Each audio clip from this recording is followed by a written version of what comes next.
Liewe familie en vriende, in hierdie oggenduur is ons hier in die huis van die Here om juist sy aangesig op te soek en sy troos te kon beleef, en dis regtig my gebed dat ons sy troos in oorvloed mag beleef.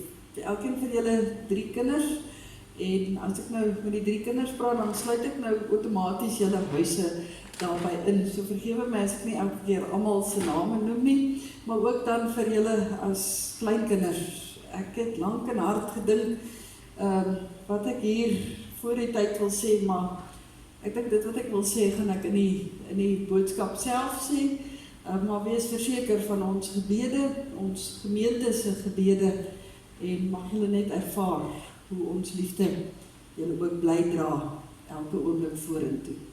Ons roep die naam van die Here aan, kom ons buig die hoofde. Maar dit sal ek ter harte neem, en om die rede bly ek hoop. Deur die liefde van die Here sal ons nie vergaan nie. Daar is geen einde aan sy ontferming nie. Dit is elke môre nuut. Die trou is groot. Ek sê vir myself, die Here is my lewe, daarom hoop ek op hom.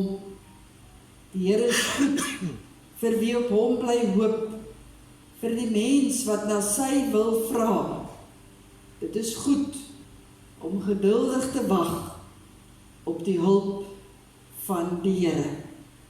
Amen.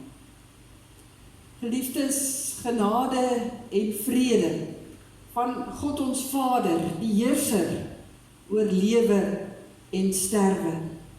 Genade en vrede van Christus, wat uit die dood opgewek is. Genade en vrede van die Heilige Gees, ons Here en lewendmaker. Ons gaan 'n lied saam sing. Ons sing vandag 3 liedere uiteindelik in die diens saam, wat Tannie Kotie self vir ons op skrif gegee het, en waarvan sy ook die volgorde bepaal het. En ons het ongelukkig nou die krag volgend nie, so ons het nie 'n orgel nie, maar ons het 2 baie bekwame musikante hierbo, wat vir ons gaan voorgaan. En ons gaan as eerste lied sing, Wees genadig, Heer, spreek my vry. Al die versies soos wat dit daar aangebring is op die blaadjie, kom ons sing dit staande, die hele lied saam.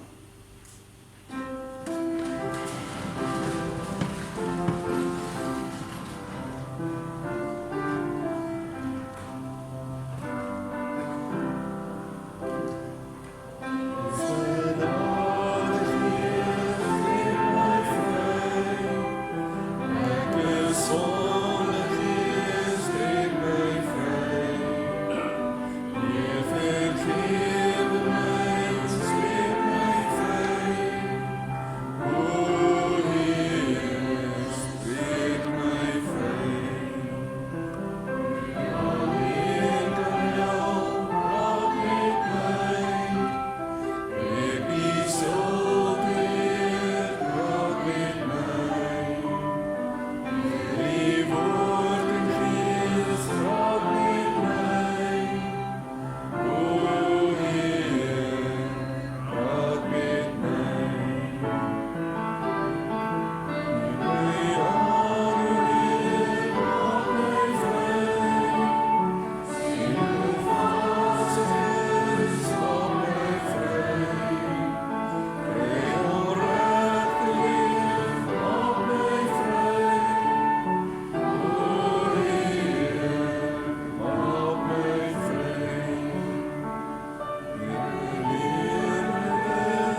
Ons gaan vanoggend 2 skrifgedeeltes saam lees, 2 gedeeltes wat ook vir ons deur Tannie Kotie gegee is, onderstreep in haar Bybel, en wat sy graag wou gehad het, ons van baie deeglik moet kennis neem, en albei is deur Johannes geskryf, en daarom gaan ons by die Evangelie van Johannes lees uit hoofstuk 1, en ek gaan net die verse lees.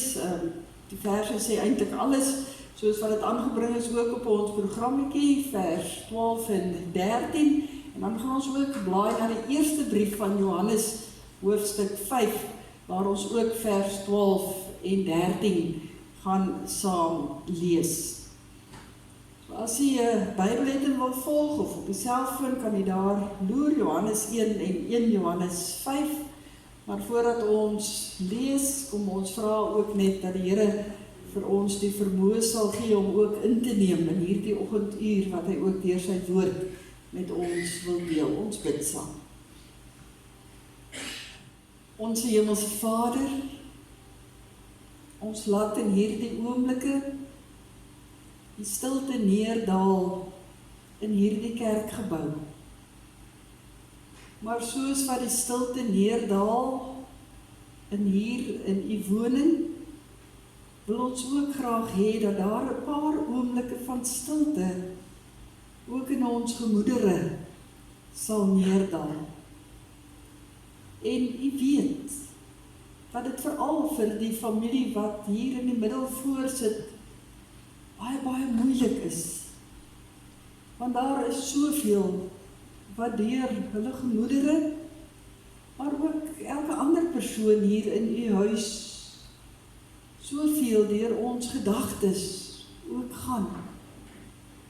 En u weet dat dit op 'n dag soos vandag vir ons moeilik is om te fokus en om in te neem. Maar vir u is niks onmoontlik nie. En daarom bid ons met geloof en met vertroue en met 'n diepe afhanklikheid.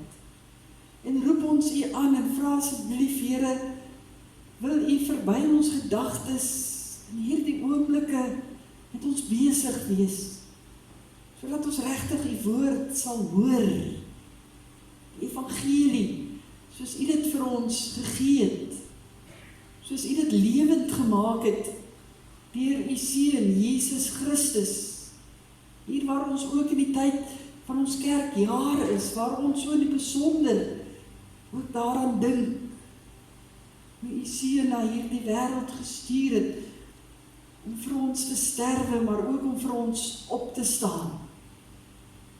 En in hierdie geloof, Here, hou ons in hierdie oomblikke aan u vas, en ons bid dat u vir ons sal ontvou, dat u vir ons sal dra, dat u vir ons sal krag gee, dat u vir ons sal sterk maak, ja, dat u vir ons sal skenk wat ons ook al mag nodig hê, want u weet presies.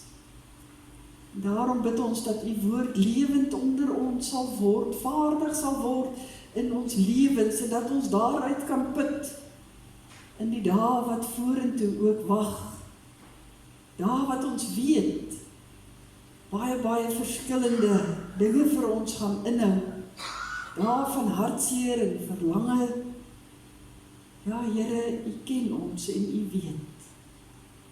En daarom as ons nou saam lees en dit 'n paar oomblikke oordink, wil u Gees asseblief van sitplek tot sitplek, van hart tot hart gaan en ons aanraak. Ons bid dit in u kosbare naam. Amen. Ek lees vir ons by die Evangelie van Johannes, hoofstuk 1, by vers 12, waar daar staan, maar aan almal wat hom aangeneem het, die wat in hom glo, het hy die reg gegee om kinders van God te word. Hulle is dit nie van nature nie deur die drang van 'n mens of die besluit van 'n man nie, maar God is hulle Vader.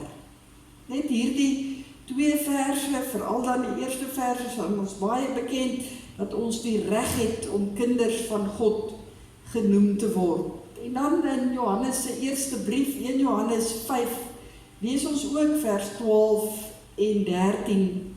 Daar staan, wie die Seun het die lewe. Wie nie die Seun van God het nie, het ook nie die lewe nie. Hierdie brief skryf ek vir julle, sodat julle kan weet dat julle die ewige lewe het, julle wat in die Seun van God glo. Julle wat in die Seun van God glo, het die lewe. Geliefdes in ons Here Jesus Christus, liewe kinders en kleinkinders, 'n Amerikaanse skrywer vertel in een van sy praatjies hoe hy uitgenooi is na 'n klein kerkie daar naby sy huis. Hy vertel hoe hy baie vriendelik en gasvry en liefdevol ontvang is, sommer daar al by die deur. Maar die hoogtepunt was vir hom toe die dominee van daardie klein gemeentetjie opstaan en sê, vriende, vandag gaan broer Jonathan vir ons voorgaan in die prediking. En sy onderwerp gaan geloof wees. Broer Jonathan het opgestaan, plegtig vorentoe gegaan, 'n klein, kort mannetjie, nie hare nie, maar opperwakker oë. Hy het 'n paar oomblikke gestaan en na elkeen gekyk. Toe vou hy plegtig sy hande saam en hy sê, geloof, geloof, geloof. Geloof, geloof, geloof. En toe gaan sit hy. Die dominee het opgestaan en met 'n groot glimlag gesê, dankie broer Jonathan vir die aangrypende preek oor geloof. Sou ons vanoggend vir Johannes vra, wat sou hy vir ons deur sy evangelie en deur sy briewe wil sê, as ons hom sou kon nooi om vir ons te kom preek, dan dink ek sou Johannes hier voorkom staan en hy sou sê, God is liefde, God is liefde, God is liefde. En hy sou dit herhaal het, God is liefde, God is liefde, God is liefde. Dis immers een van die bekendste verse in die Bybel, Johannes 3 vers 16, God het die wêreld so lief gehad, dat hy sy enigste seun gegee het, sodat die wat in hom glo nie verlore sal gaan nie, maar die ewige lewe sal hê. En mens kan maar blaai deur Johannes se geskrifte. Hy sê dit eintlik oor en oor en oor. Nie dat dit vir julle enigsins vreemd sal wees nie. Julle kinders, julle kleinkinders, julle ken dit. Geloof en God is liefde. En nou kan ek nou nie soos broer Jonathan gaan sit nie. Ek wil nog so 'n bietjie iets meer sê eintlik oor Johannes. Die feit is dat ons as deurleefde Christene weet wat is geloof. Ons weet wat behels die liefde van God. Dit is julle belydenis wat hier voorsit, weet ek, sy belydenis dat die Here julle lewe is. En dit was julle ma se belydenis gewees. Julle ma en julle ouma het getuig daarvan, die Here is haar lewe. En ek, wat die voorreg gehad het om haar ook so bietjie te ken, weet, haar geloof was haar lewe. Sy was geanker in die liefde van God.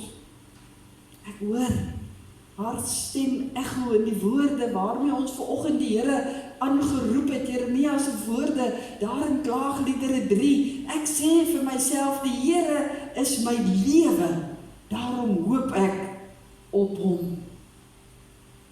Wonderlik om aan vas te hou. Maar sy het nie net dit gegee nie, sy het baie meer gegee in al die briefies wat sy ook vir julle gelos het. En julle 2 van daardie briefies vir my ook gegee. En ek het baie lank gewonder wat sy daarmee wou sê, wat die betekenis van dit is. Van die van julle wat nou nie weet nie, van die briefies het sy oor en oor geskryf, haar Bybel is haar kosbaarste besitting. En ek dink ons almal sal dit beamoen, en ons sal dit kan verstaan. En ek het geweet dit is so, want sy het baie maklik daaroor gepraat. Haar Bybel is haar kosbaarste besitting. 'n Mens kan nie sê die Here is my lewe, en hierdie woord is nie vir jou kosbaar nie. Maar dan het sy ook nog so 'n bietjie meer geskryf. En ek moet sê dat ek kon nie help om later te glimlag, hoe meer en meer ek dit gelees het nie, want ek weet sy het ook 'n baie fyn sin vir humor gehad. Sy het eintlik nogal 'n interessante raaisel vir ons gelos. Dit wat sy wou hê, julle, en dan uiteindelik almal wat dit sou hoor, moes oplos. Julle het besluit om dit te deel. En daarom kyk ons ook vandag daarna. En geliefdes, haar briefies het gesê, en die leidrade van hierdie raaisel het gesê, lees bladsy 123, en lees bladsy 321, so onderstreepte gedeeltes, dan sal julle verstaan. Lees bladsy 123 en 321, so onderstreepte gedeeltes, dan sal julle verstaan. En nou weet ek, julle is net so nuuskierig soos ek gewees, en dit is presies die gedeeltes wat ons vanoggend saam gelees het hier uit die woord van die Here. Ons skrifgedeeltes vir vandag. En dit wat dit daar staan, glo ek, is nie iets nuuts vir enige een van ons wat glo in die Here nie. Eintlik vat dit baie kort en kragtig die wese van ons geloof saam. Naamlik dat God ons liefhet en maak hom deur Jesus Christus jou lewe. Dit is die aanmoediging wat ons kry in hierdie verse. En ek wil amper sê, omdat 'n mens kinders van die Here is, neem 'n mens dit, maar ons weet dit. Wat wou Tannie Kotie dan hê, moes ons verstaan. En ek het regtig, vandat ek verlede week daardie woorde hier in my kop het, baie daaroor gedink. Wat wou sy hê dat ons moes verstaan? Ons weet die Here was haar lewe. Ons weet haar Bybel was haar kosbaarste besitting. Ons weet sy het onwrikbaar geglo in God die Vader, wat deur sy Seun vir ons die lewe kom gee. En ek weet, julle weet dit. En uiteindelik het ek besef, antwoord lê in die feit dat sy dit neergeskryf het as 'n moeder, as 'n ma en as 'n ouma. Die persoon wat vir julle die beste ken, baie lief is vir haar kinders en haar kleinkinders. Die ma wat julle groot gemaak het, wat julle geleer het van die Here.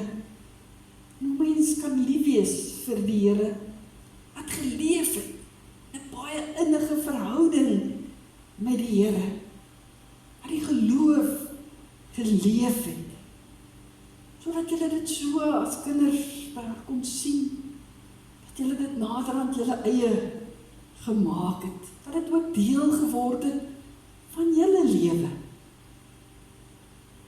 Altyd as ek by haar was, het sy my verseker van haar gebede vir ons huis. En ek het nooit daaraan getwyfel nie, ek het geweet, sy praat die waarheid, want ek het haar geken as 'n bidder. Sy bid. As ek probeer het om so 'n bietjie oor haarself te praat, veral in die laaste tyd waar haar gesondheid baie verswak het, dan het die woorde altyd gekom, ek kan maar net bid. En dan weet ek, sy het, en wanneer ons 'n bietjie oor julle geskinder het, wanneer ons 'n bietjie oor julle as kinders gepraat het, of as kleinkinders, dan het sy altyd ook gesê, altyd, sy bid. Sy bid vir julle. Of dit nou vir die boerdery was, of dit nou vir beroepe was, of dit nou vir siekte was, of vir gebreekte bene was, of dit nou vir hartseer was, of wat ook al, selfs huwelike, het sy voor gebid. Ek glo, julle het daarop staat gemaak, ek het dit raak gelees in een van julle se briefies ook op die blaadjie. Julle het uit hierdie wete geleef. Ons het 'n ma wat vir ons bid, en onwillekeurig dink ek, kom dit nou by ons op. Maar wie gaan nou vir ons bid? Wie gaan nou vir ons bid? En ek dink hierin lê daar iets van die antwoord op hierdie raaisel wat sy vir ons gelos het. Sy het geweet, julle ken die liefde van die Here. Hy is ook julle Here. Hy is ook julle lewe. Julle leef in die geloof. Maar dan moet ons die derde woordjie hier byvoeg. Dan moet ons ook met hoop lewe. En ek dink dis wat sy wou sê. Gaan verder en lewe met hoop. Nie sommer enige hoop nie, maar hoop soos waargemaak deur die opstanding van ons Here Jesus Christus. Dit gaan oor julle vanoggend as familie. So kom ons los 'n bietjie die wêreld in sy probleme en ons konsentreer net op hierdie oomblik en hier vandag. Julle wêreld voel dalk gevul met min hoop op hierdie oomblik. As 'n mens dink aan jou onmiddellike toekoms, maar ook as 'n mens dink aan 'n tydjie vorentoe. Want hoe gaan 'n mens hoopvol verder as 'n mens soveel oneindige verlies en hartseer beleef? Met soveel seer en pyn hier in jou binneste sit, omdat die finaliteit van dat sy weg is, 'n mens so tussen die oë tref. Ek dink nie julle wil eers daaraan dink dat ons by hierdie deure weer moet gaan uitstap mee en dat 'n mens daar finaal moet gaan groet nie. Dan dink ons nie eers aan die lang termyn nie, want dit lyk ook vir ons bleek en vaag. Mens wil nie aan die toekoms dink nie. Want hoe kan 'n mens dink as jy nou so voel? Hoe gaan jy voel met die komende verjaarsdag of met Kersfees of watter ander mylpale daar ook al in julle familie is? 'n Mens wil nie dink aan die lewe sonder ma of ouma nie. So die hoopvlammetjie brand dalk so 'n bietjie laag vanoggend. Die eerste Christene waarvoor Johannes skryf in die vroeë kerk het nog nie heeltemal die opstanding van ons Here Jesus Christus se volle implikasie heeltemal verstaan nie. En dit het gebeur dat hulle ook so sonder hoop begin leef het. En daarom kom die apostel en hy skryf baie pertinent. Baie van die apostels het uit hulle pad uitgegaan om te sê, nee, 'n kind van die Here kan nie sonder hoop lewe nie. Jy moet die hoop aan vashou. Ja, die finaliteit van die dood is altyd daar en dit is verskriklik vir die wat agterbly, maar daar is altyd hoop. En daarom kan jy nie net hoor geloof en liefde nie. Moet ons vanoggend ook hoor geloof en liefde en hoop. Al drie is deel van ons Christelike lewe. As ons sê die Here is my lewe, dan leef ek met hoop. En hoop het betrekking op ons hele lewe, nie net op sekere aspekte van ons lewe nie, nee, ons hele lewe. Die verlede, op nou, hier in die hede, maar ook in die toekoms. Ons dink altyd, hoop gaan net oor die toekoms. Ons dink aan dis eendag, dis ver weg, dis ver verwyder van ons. As ons aan die ewigheid dink, dan voel dit vir ons, dit lê ver in die verskiet, ver in die toekoms ook in. En ja, dit gaan daaroor, ons weet daar is 'n ewige lewe moontlik gemaak, juis deur Jesus Christus se opstanding. Maar die hoop gaan ook oor veel meer.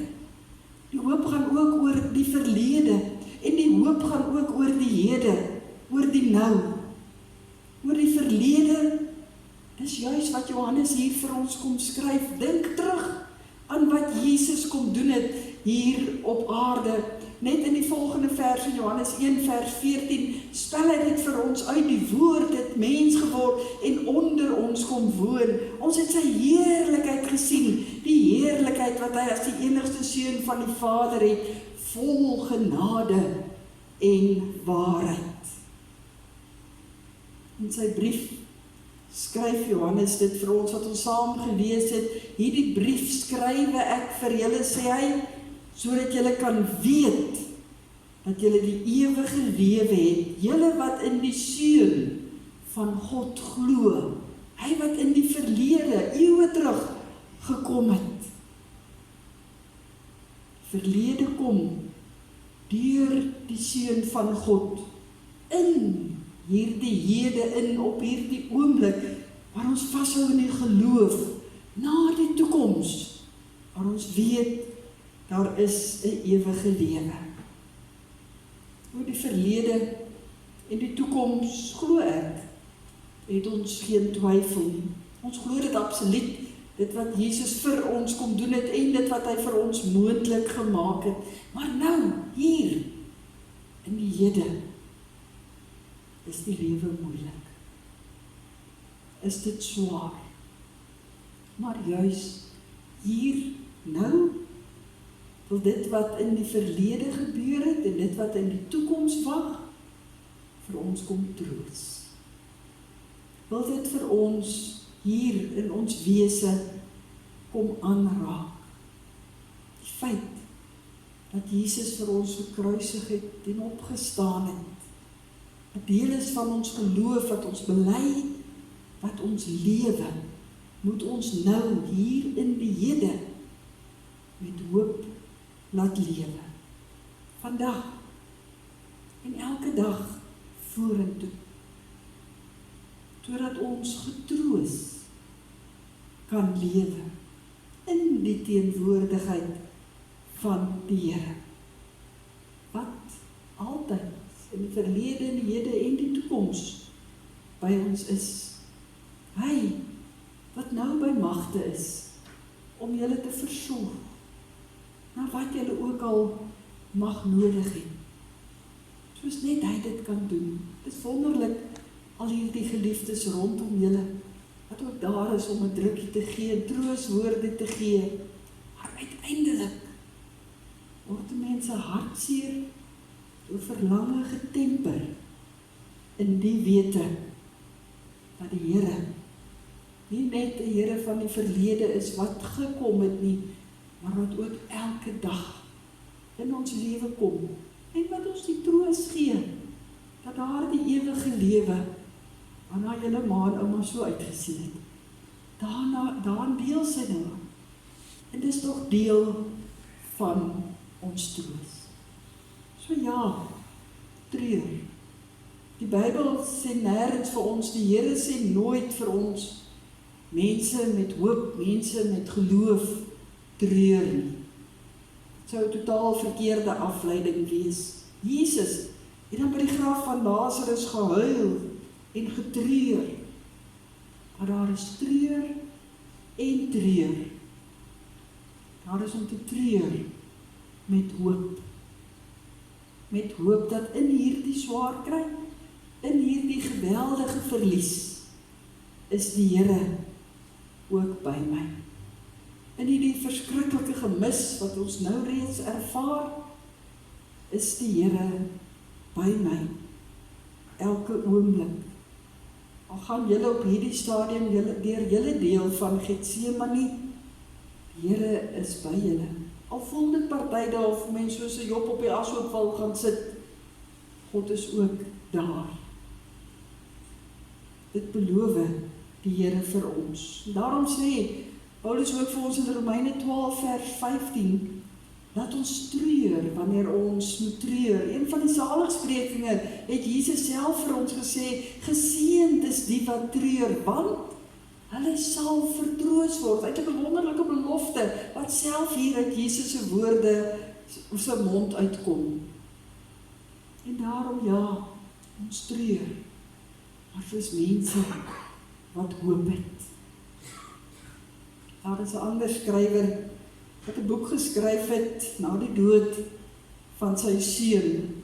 Klaaglied vir 'n seun het hy dit genoem. En hy skryf daarin dat hy gedink het dat hy vir die res van sy lewe deur sy trane na hierdie lewe sal kyk.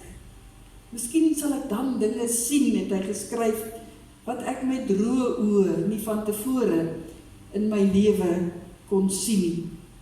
Maar skryf hy aan die einde van sy boek, hy het uiteindelik gevind of hy nou deur droë oë kyk en of hy deur oë kyk vol met trane.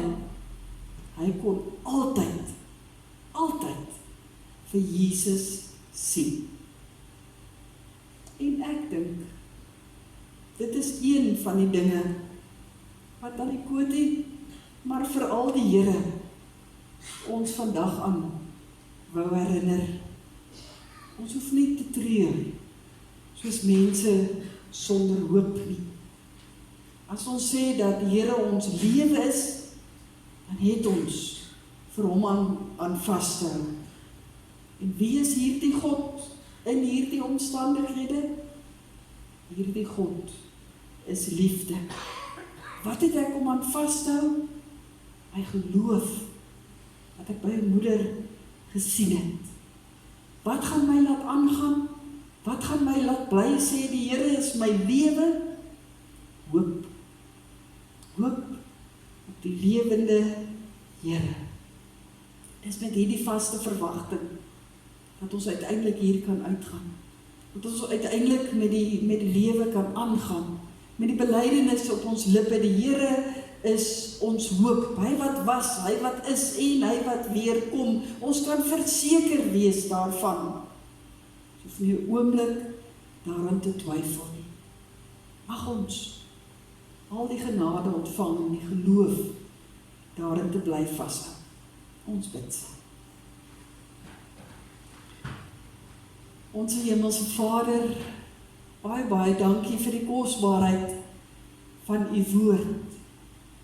Dankie dat ons opnuut herinner kan word wat dit is en wie dit is wat ons glo. God die Vader, wie se liefde oneindig groot is vir sy kinders.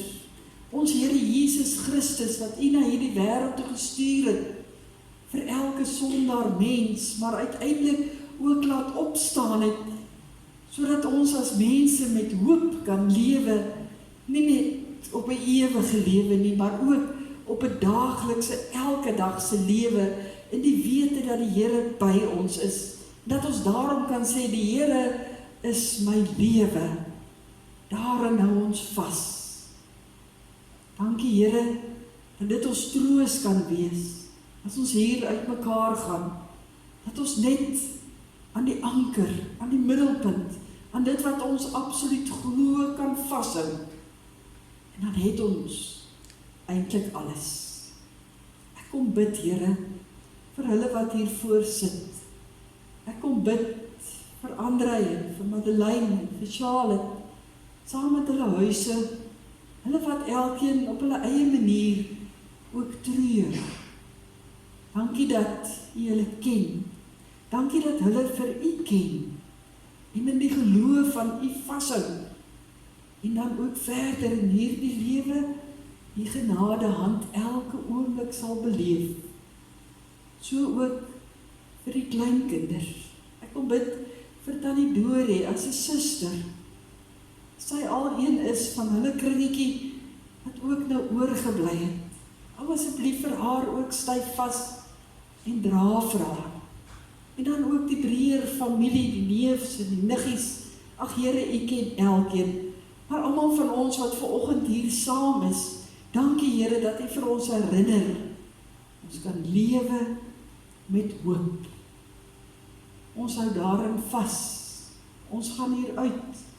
Die geloof in ons harte en in die wete dat u by ons is.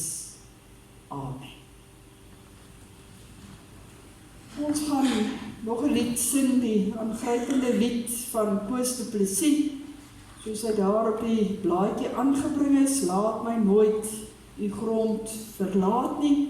Ons kan dit ook staande sing en dan kan jy weer die plekke inneem asseblief.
Ek gaan vir André en Charlotte die geleentheid gee om die bedankings en die huldeblyk te hanteer.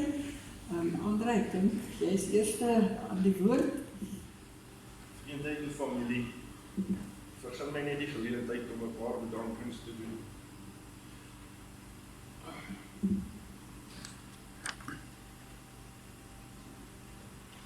Ons Hemelse Vader, dankie vir so 'n ma, skoonma en ouma, wat U vir ons gegee het, wat op haar stil manier diep spore in elkeen van ons se lewe getrap het. Daar het meer waarde en is langer blywend. Charlotte, jy wat altyd daar was vir ma, sy vir jou, julle wat se gedigte span, Marlene en Rian, julle huis het altyd oop gestaan vir ekstra versorging vir ma, al die kere dat sy dit so nodig gehad. Baie dankie vir die eindigende bystand en leerings. Marlene, baie dankie, jy het elke maand 'n week opgeoffer en maak hom versorg en opgebeur op die vakansieplaas. Rohan en Timonei, vir die besoeke en vir die ontwerp van ouma se brief. Mardo en Leandra, vir julle onbaatsigtige tyd. Julle was ver, maar altyd gereed om te ry en oomblikke met ouma te deel. Net baie dankie.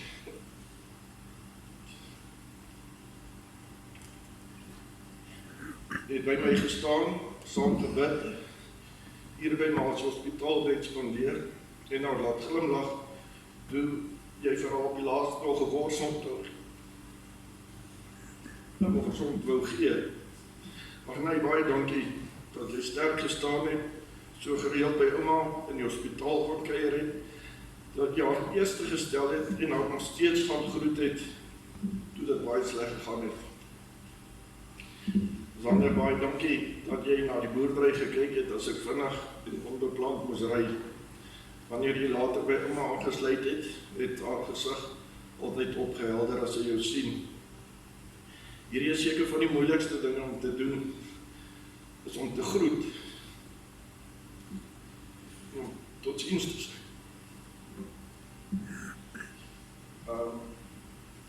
Dominee Elisabeth, baie dankie. Jy het met my ma op pad gestap, 'n band gevorm het en baie jare sterker en sterker geraak het. Jy het altyd tyd vir haar gehad, persoonlike oomblikke gedeel en haar altyd geestelik en emosioneel bygestaan. Die oraliste en haar span, baie dankie. So ook Rudy vir die reëlings daar buite. Baie dankie Dr. Gerry van die Berg, personeel en Annabeth. My ma die laaste ruk nie dokters gegaan as Annabeth nie daar was. Baie dankie Dr. Paley met die kliniek en hoërsorg personeel. Trudy en Stefan, baie dankie vir julle jarelange haarversorging en Saterdag, se kuiers en nou vir die verversings in die saal. Baie dankie vir die vrouediens van die kerk en vir die drinkgoed. Tannie Dorie, jy was 'n staatmaker. Soos jy wou. Dankie Das, Sarah, vir julle hulp op die plaas. Dan baie dankie Danro en sy hele span, het rest vir die hantering van die reëlings vir vandag. En dan baie dankie aan almal se oproepe, boodskappe, besoeke en indien daar iemand is wat ek oorgeslaan het, vra ek om verskoning. Dankie. Baie dankie vir jou reuse bydrae en sterk wees. Hoewel, hoeveel keer het ek jou nie gewel dat jy fisies vir ma moes kom optel? Nou baie vinnig by die dokters moes kry. Dit het altyd moeilik gepraat as hy swaar gekry het. En nie meer kans gesien het nie. Ma's blue eye boy. So, wat sê ek vandag vir my ma? Haar geloof, haar Bybel was die grootste en waardevolste besitting. Hierboor het sy verskeie dokumente geskryf.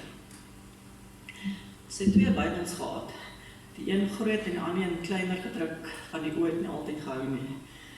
Maar in al 2 was daar propvol Bybelverse onderstreep en sy die Bybel bitter goed geken.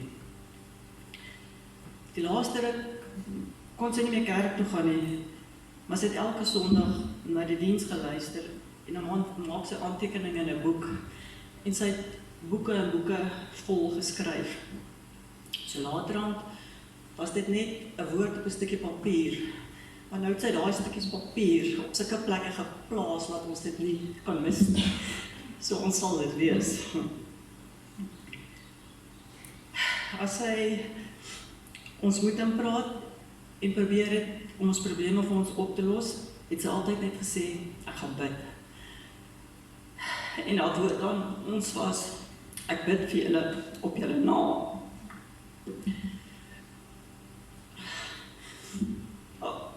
Haar geloof in die Hemelse Vader het haar reguit na hom toe gevat en sy het uitgesien daarna. In die laaste paar dae moes ons bid dat hy haar kom haal. Al julle werkers, julle moes elkeen 'n Bybel gehad het en sy het dit vir julle gekoop.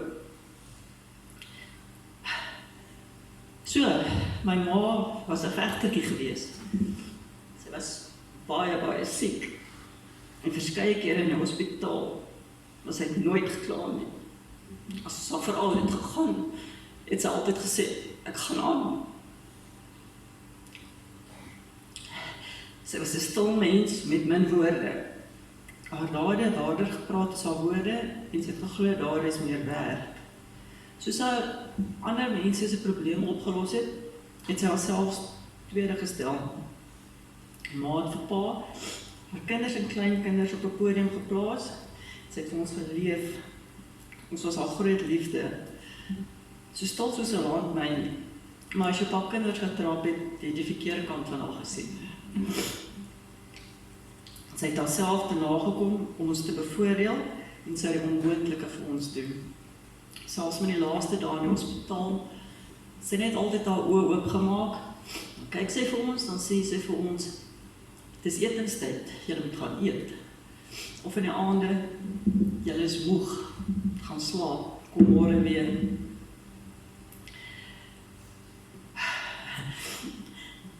En as ons by die body language kyk, sy het dit nie gemis nie. Sy het presies geweet, as daar fout is, jy kon niks van haar wegsteek nie. Sy het ons met regverdigheid behandel, en hierdie les sal vir altyd by ons wees regverdig. Daar's net 'n reg en 'n verkeerd, daar's nie 'n middelweg nie. Sy het gesorg dat daar elke Sondag vir my pa blomme in die gedenktuin was. Haar tuin was haar trots en sy kon enige iets laat groei. Selfs toe sy moeilik geloop het, het sy party daar en middag daar in die tuin ingegaan en opdragte uitgedeel. En dan die volgende dag het sy so seer gehad, sy nie kon loop nie. Aardse besittings en geld het vir haar absoluut niks beteken nie. Dit het alles gegaan oor wat sy vir die Here kon doen en alles het van hom af gekom. So, alle eer aan die Here wat my ma kom haal het, nadat hy vir ma vir 81 goue jare vir ons geleen het.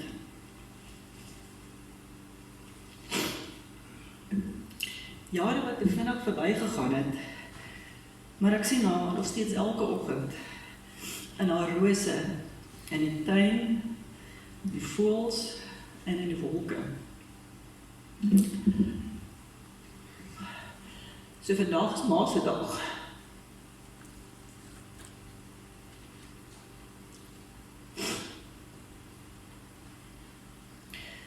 Ons is oneindig lief vir ma. En ons verlang na ma. Maar ons hou vas aan herinneringe dat niemand kon steel nie. Die ma se woorde, wat ek is net genade. Baie dankie, Charlotte en André. Dit is verskriklik moeilik om hier voor te kom staan, maar ek weet ook julle wou dit doen. En die Here het vir julle daartoe krag en genade gegee, en dankie vir dit wat julle ook met ons gedeel het. En ek is seker almal van ons het op 'n manier baie besonderse herinneringe wat ons ook gaan koester. Ons gaan verlang, maar ons gaan uiteindelik al die mooi onthou. Ek het nog kleintjies van hulle ma wat sy steggies vir my van gegee het. Maar bo alles het ek ook 'n geloofsmentor eintlik verloor. So baie sterkte. Ons gaan sluit hier in die huis van die Here. U word hartlik uitgenooi vir verversings hier oorkant by ons kerksaal.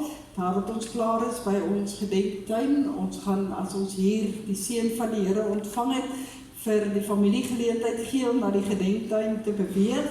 Daar sal ons dan die verrigtinge weer verder aankondig, en dan beweeg ons oor na ons kerksaal, waar die saam met die familie dan ook verversings kan geniet. Ons gaan staan vir die woorde van die troostbriefie, en daarna sing ons die laaste lied, voel jy soms of die Here te ver is, maar dan hier die absolute sinnetjie, jy moet glo dat die Here met jou saamloop. Kom ons staan vir die troostbrief, ons sing die lied en u ontvang die seën van die Here.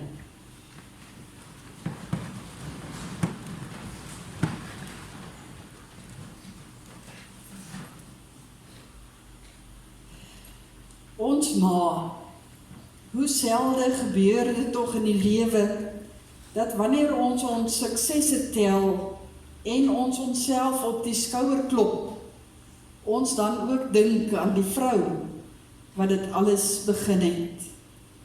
Ons was gelukkig, dat God besluit het, om ons te gee aan die vrou, wat ons as moeder kon ken.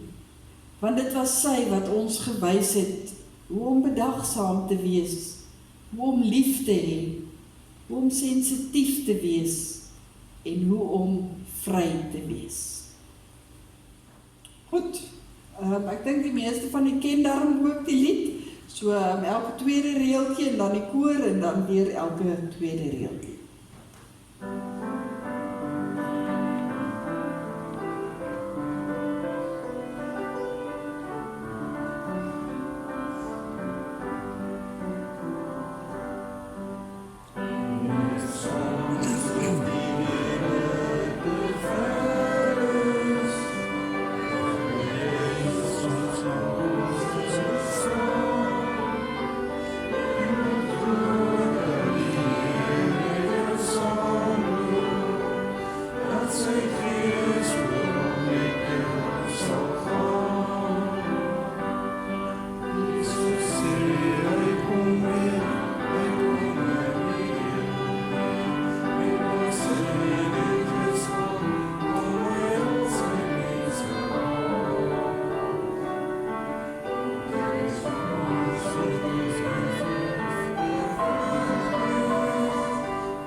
Ontvang die seën van die Here.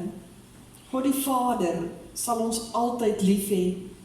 God die Seun sal ons altyd genadig wees. God die Heilige Gees sal ons altyd vertroos en ons in sy waarheid lei. Amen. Daar het net bly staan as dit, nie familie kans gee om te baie.